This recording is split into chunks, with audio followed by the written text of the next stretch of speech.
It was a really special day here for the Reisner family. 6.5 months after Nick's death, the Reisners now have a reason to celebrate, knowing that he will continue to save lives, not just in North Alabama, but across the state, and do so for years to come. Now take a look at this video. This is video of that ceremonial signing that they took part in just this afternoon alongside Governor Kay Ivey. As the governor put pen to paper, 1 week ago she made it official, but today was the day that so many have waited for, a chance to see the governor leave her mark in person. Now, one of Nick's brothers, Tony, said it was one thing to see it pass and to go through all the steps together. It's another thing to see this law sealed in person.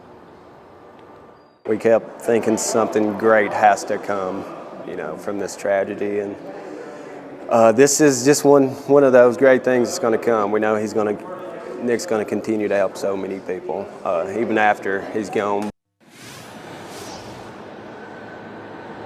Now, Nick Reisner, of course, was gunned down by a man released early from prison for good behavior.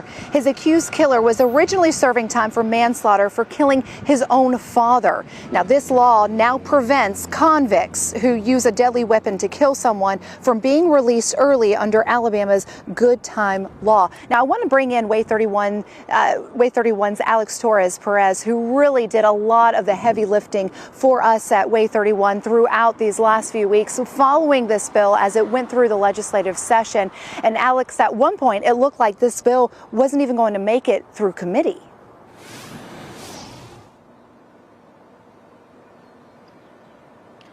Marie, it was truly amazing to see the fact that there was a ceremonial signing here at the state capitol. And that's because there was some concern that the Sergeant Nick Reisner Act wasn't going to pass this legislative session. The bill was actually stuck in a Senate committee for at least 3 weeks. Now, Representative Philip Pettis says he was worried because he wasn't sure whether or not the committee would meet again in the last week of the session.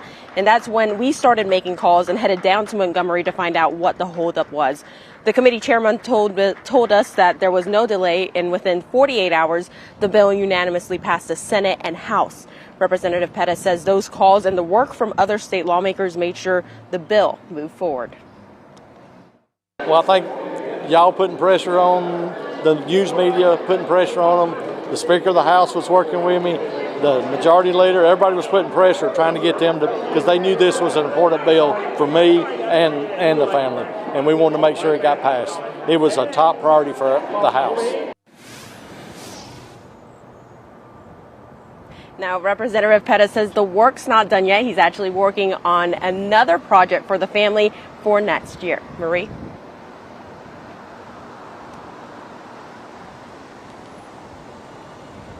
And that's Way 31's Alex Torres-Perez, again, asking those tough questions, pushing lawmakers to act. And, today really just a special day for everyone, not just the Reisner family, not just for lawmakers or the Sheffield Police Department, but for our community. It really is an honor for us to be here and to continue to share Nick's lasting impact on the community and the state he vowed to love and serve for years to come.